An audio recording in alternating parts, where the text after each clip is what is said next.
नमस्कार, मैं हूं शीतला तिवारी। दोस्तों चलिए जौनपुर अनुराग यादव मसले में एक बार बात कर लेते हैं। आज ये कुछ हम जो है जौनपुर अनुराग यादव मामले में कुछ नई खबर और ताज़ा खबर लेकर के आए हैं। खबर ये लेकर के आए हैं कि जिस बात की अनहोनी थी, जिस बात का हम लोगों को डर था कि यह बात कहीं भविष्य में इस तरीके का न हो, अब वही बात फिर शुरू हो रही है। अनुराग यादव मामले को अगर देखा जाए तो करीब करीब 10 महीने से ज़्यादा हो गए हैं। अब 1-2 महीने यानी जो है दीपावली से जो है 1 साल हो जाएंगे। कानून कार्यवाही की अगर हम बात करें तो जो दरिंदे, जो हत्यारे थे, जो जेल गए थे, उसमें लालता यादव की भी बेल हो गई, तमाम दरोगा भी छूट गए, तमाम लोग जो है छूट गए हैं। 1-2 जो बचे हैं सब छूटे जा रहे हैं। मतलब क्लियर आप यह मान के चलिए कि सब लोग जो है वह छूट ही गए हैं। अब अनुराग यादव के पिता जो है वह फिर अकेले पड़ गए हैं। लेकिन जो आज हम जिस घटना का जिक्र कर रहे हैं, जो आपसे हम आज बताना चाह रहे हैं, ये घटना जो है सोचने को आपको मजबूर कर देगी कि आखिर ऐसा जो है क्यों हो रहा है। कुछ दिन पहले की बात है, अनुराग यादव के पिताजी रामजीत यादव के टेलीफोन पे जो है दरोगा राजेश यादव का जो है फ़ोन आता है और दरोगा राजेश यादव जो है उनसे हाल चाल करता है, उनसे पूछता है कि और आप कैसे हैं, क्या हाल है। अब आप समझिएगा, वही दरोगा राजेश यादव है हत्यारा लालता का बेटा, जो दरोगा है, यानी रमेश यादव, राजेश यादव। तो रमेश यादव, राजेश यादव यह टोटल इन्वॉल्व थे। हालांकि राजेश यादव उस समय ड्यूटी में था, उस समय जो है घर पर नहीं था।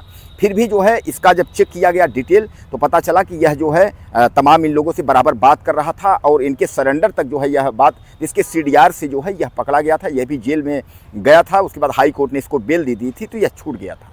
यानी जब अगर आप जान रहे हो कि आप उनके बेटे की आप हत्या किए हो और उसी हत्या के जुर्म में आप जेल हो और आप दोषी हो और उस पर मुकदमा जो है अभी चल रहा है, तो इस पर जो है अनुराग यादव के पिता रामजीत यादव की हालचाल लेने की क्या जरूरत थी। यानी इस पर जो है जैसे अनुराग यादव के पिता से हालचाल और इस तरीके से बात हुई तो वह जो है परेशान हो गए और परेशान होने के बाद उन्होंने दिमाग में सोचा कि हम क्या करें, कैसे क्या करें। उसके बाद वह परेशान हो गए और काफ़ी सोचने के बाद वह सीधे जो है थाने पहुँचते हैं और थाने पहुंच करके उसके बाद वहाँ जो है यशो के पास बैठते हैं और यशो के पास बैठने के बाद सारी जानकारी, जो वहाँ का जो यशो होता है, उसको सारी जानकारी देते हैं। हालांकि यशो भी इस मामले को लेकर के परेशान हो जाता है। उसको ये लगता है कि जहाँ जिस घर में हत्या हुई है और उस हत्या का आरोप जिसके ऊपर है, और वह लोग फिर अगर फ़ोन लगा करके उसके परिजन से अगर हाल चाल पूछें तो कहीं ना कहीं जो है सवाल खड़ा हो रहा है। उसके बाद यह लोग क्या करते हैं कि जो है जो दरोगा वहाँ का यशो है वह जो टेलीफोन लगाता है दरोगा राजेश को। दरोगा राजेश को टेलीफोन लगाता है तो राजेश दरोगा जो है दरोगा से बात होती है, यशो से जब बात होती है तो वह बताता है कि गलती से जो है फ़ोन लग गया था। दरअसल कुछ दिन पहले इस नंबर से हमको टेलीफोन आया था। यानी उसके कहने का मतलब ये है कि अनुराग यादव के पिता रामजीत यादव ने हमको एक बार फ़ोन किया था, तो मिस कॉल पड़ा था, तो इसलिए मैंने इस नंबर को वापस किया। अब दरोगा जो पुलिस थी उसने रामजीत यानी अनुराग के पिता से पूछी कि आपने कभी फ़ोन लगाया था। उन्होंने कहा कि हमारा पूरा आप जो है डिटेल बायोडाटा निकाल लीजिए, चेक कर लीजिए। मैंने कभी किसी को फ़ोन नहीं लगाया और हमारा नंबर, दूसरी बात यह है कि हमारा नंबर इसको मिला कहाँ से, या फिर यह जो हमारा हाल चाल लेने के लिए इसने सुबह सुबह फ़ोन कर दिया। अगर ऐसा है तो हमारा पूरा डिटेल जो है आप पूरा चेक करिए। 7-8 महीने हत्या हुआ है और उसके बाद आप देख लीजिए कि कब हमने जो है मिस कॉल मारा है या कब हमने फ़ोन लगाया है।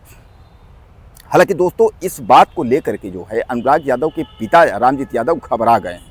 उनको ये लगता है कि अब क्या होने वाला है। हालांकि इसके पहले भी वह अपने आप को खतरा महसूस कर रहे थे, बेटियों के लिए खतरा महसूस कर रहे थे। उन्होंने कहा कि ये हत्यारे कुछ भी कर सकते हैं, इनका कोई भरोसा नहीं है।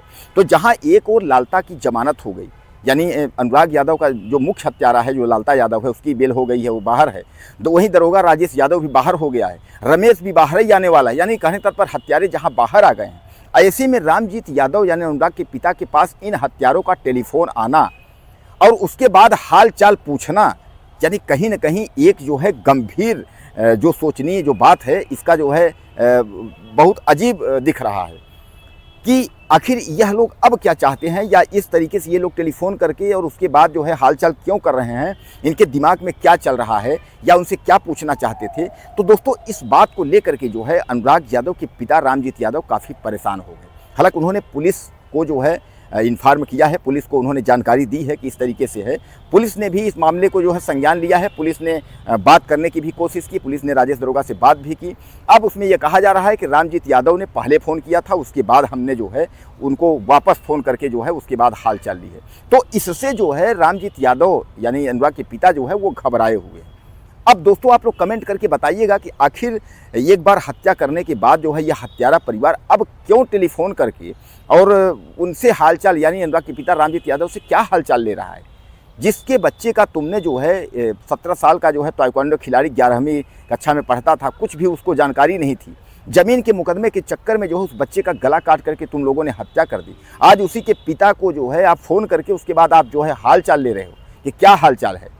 तो दोस्तों ये कहाँ तक है, यानी कुछ मानवता का भाई एक वो होता है, एक आदमी होता है कि हम तो इतने गंदे काम किए हैं खुद की हम मुँह दिखाने लायक नहीं हैं दूर दूर तक, तो हमको इस सब से मतलब नहीं है। लेकिन इतने निर्लज्जता और इतने जो है, या जैसा मैं आपको बताया कि आखिर लालता यादव जो है ये कि इतने पैसे वाला या उसकी इतनी दहशत है कि आप बताइए कि उसका जो घर है वह बंजर में है, जीएस ग्राम समाज में उसका मकान 2 तल्ला बना हुआ है और सुप्रीम कोर्ट की गाइडलाइन है, लेकिन जो है किसी सरकार में जो है शासन प्रशासन में दम नहीं है, कोई माई का लाल अधिकारी नहीं है जो उसको गिरा दे। अब आप समझ सकते हैं कि जिसका इतनी बड़ी धौंस हो तहसीलदार तक और एसडीएम तक धौंस हो, तो वो तो कुछ भी कर सकता है। उसको तो अभी एक बार समझ में आ गया कि मैंने एक बच्चे की हत्या कर दी, उसके बाद कुछ नहीं हुआ, 4-6 महीने में हम सब एकदम फिट हो गए, तो वो तो कुछ भी कर सकता है। लेकिन अब समस्या है तो उस गरीब परिवार को जिसको न्याय दूर दूर तक कहीं दिखाई नहीं दे रहा। बड़े बड़े चैलेंज थे, बड़े बड़े तमाम भूपति वहाँ आए, बोले कि मैं कर दूंगा, मैं योगी को कर दूंगा, ये फ़ोन कर दूंगा, फलाना करूँगा, ठिकाना कर दूंगा, सारे पावर गायब, अब सारे चमचे गायब, सारे तांत्रिक गायब।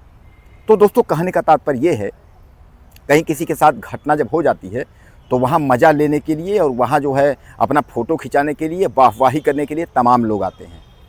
इसी को कहते हैं राजनीति, जिसको आप कहते हैं राजनीति। ऐसा नहीं है कि आज रामजीत यादव के साथ से जो है ऐसा हुआ है तो उसके बाद नहीं है, कल तुम्हारे साथ भी होगा, परसों उसके साथ भी होगा, ये सबके साथ है। ऐसा नहीं है एक बार मेरे साथ हुआ था, आपने खूब हंसे, खूब अरे अरे अच्छा मज़ा आया, खूब फ़ोटो वोटो खिंचवाए, कल तुम्हारे साथ होगा तो हम भी फ़ोटो खिंचवाएंगे। तो कहने का तात्पर्य ये है, ये जो विपत्ति है ये सबके ऊपर आती है, दिक्कत सबको होता है। दोस्तों आपको क्या लगता है इस मामले में, अपनी राय मुझे आप दीजिएगा। और दरोगा और लालता परिवार क्यों फ़ोन कर रहा है, इसके बारे में भी अपने आप ज़रूर ज़्यादा से ज़्यादा लिखिएगा। चैनल को सब्सक्राइब करें, अगले वीडियो में फिर मिलते हैं।